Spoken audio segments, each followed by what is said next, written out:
Hello, hello. This is Tapas Teamwork. Great dev teams do share small bites off of small plates. I'm going to share what we've cooked up to Where 3 as the practical tactics for iteration and collaboration to make team awesome sauce. And yes, we are hiring, sadly not for PHP at this moment. We'll be probably hiring for PHP in a couple of weeks.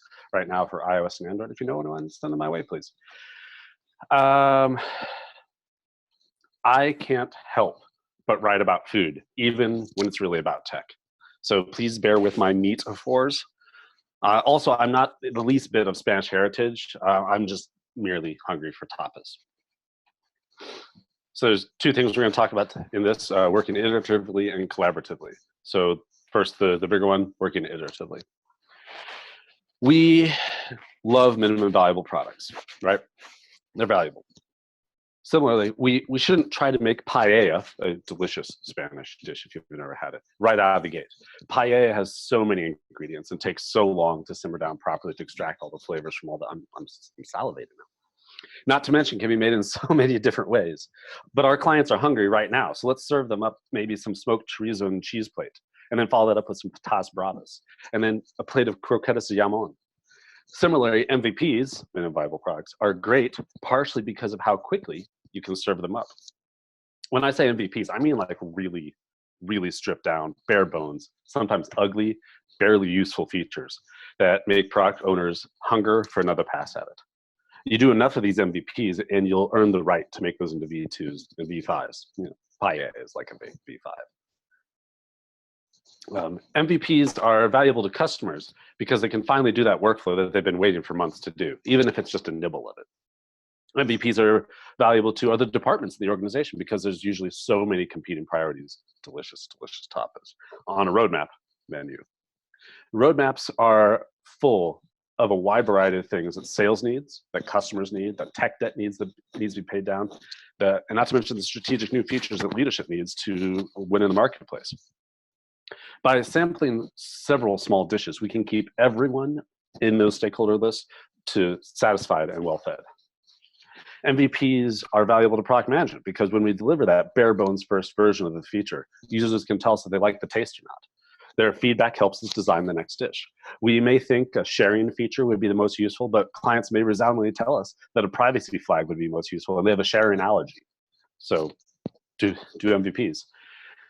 Similarly, tickets and PRs should be bite-sized.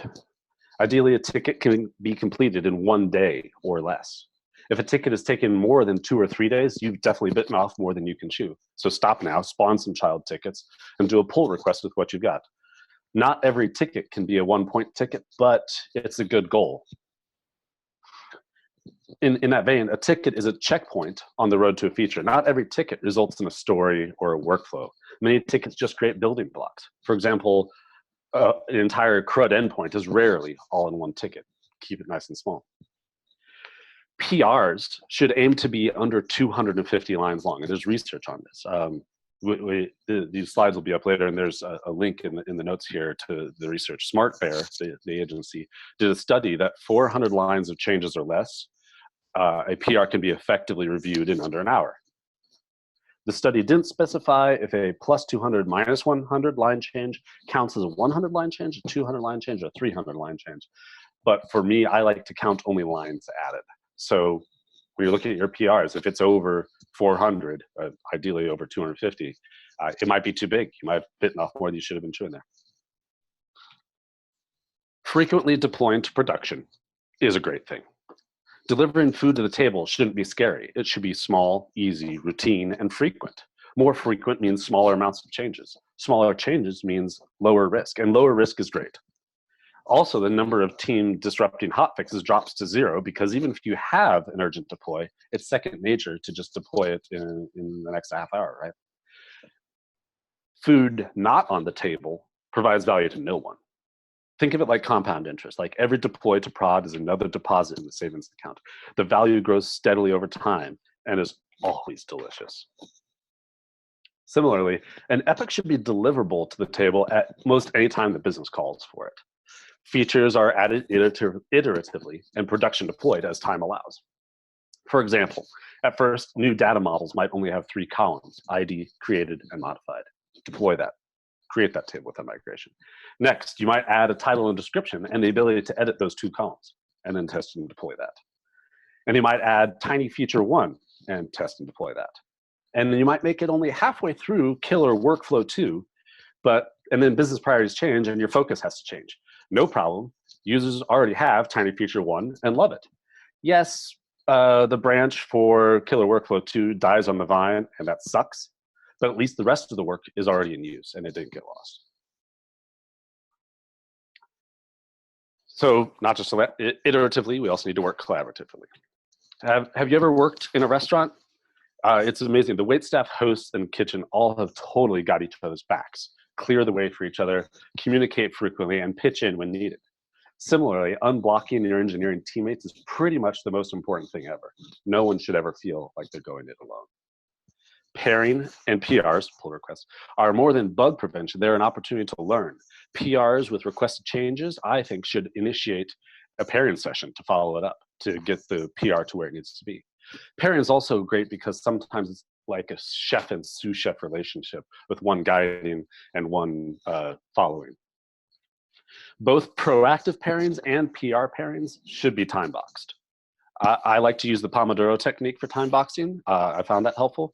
And you can probably guess I do love Pomodoro technique, partially because it's named after the tomato-shaped kitchen timer. Yes, every time I think about tomatoes. Keep Git clean, your repository. Git is our kitchen. Keep the kitchen clean. We can't just leave raw meat laying around at our station. Clean up after yourself. Commits should be pushed up to origin frequently, ideally no less than daily. Stashes older than a day should be deleted or committed. Also, if something happens, like the fryer catches on fire, others can pick up where you left off. Those carrots aren't going to chop themselves. Testing is collaboration. I would argue it's not documentation. When you write that test, it's the best rubber duck you have. You're telling the computer what you think this is supposed to be doing, and oh, it turns out it's not doing the thing I thought it was supposed to be doing. And it's not just rubber ducking yourself right now. It is the best collaboration with future yourself, because you get to talk more or less to a past version of yourself while you're working on that code. Like, hey, what if I try this? Oh, you said that it's not going to work. Okay, great. Testing is collaboration. Yes, with other teammates, but also with yourself. And this one's probably the most controversial opinion of all of the ones I've thrown out there. Git history should not be rewritten once it's reached origin. The team wants to see the approaches you've tried, even if they didn't pan out. Git history also gives visibility to the effort you're putting in and lets people help you out.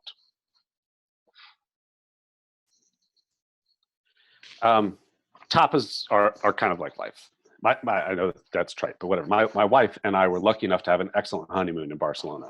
We had never been to Spain, and we were so excited. Our first dinner in town, we went to a place that didn't really understand the menu, didn't discuss it enough with the waiter, and hurriedly ordered what turned out to be a sampler platter. It was meh, and it was really expensive. We walked away very unsatisfied. Dinner, agility, fail. That was a waterfall dinner. We learned our lesson, and every place we ate for the rest of the trip, we ordered patas bravas while we decided what we wanted next. Iterative and collaborative and delicious. Again, I work at a place called Where3. We are hiring for PHP soon, and if you know any Android or iOS developers, send my way, bit.ly/A3LinkedIn. And these slides and others are available at slides.com/Scott Connerly.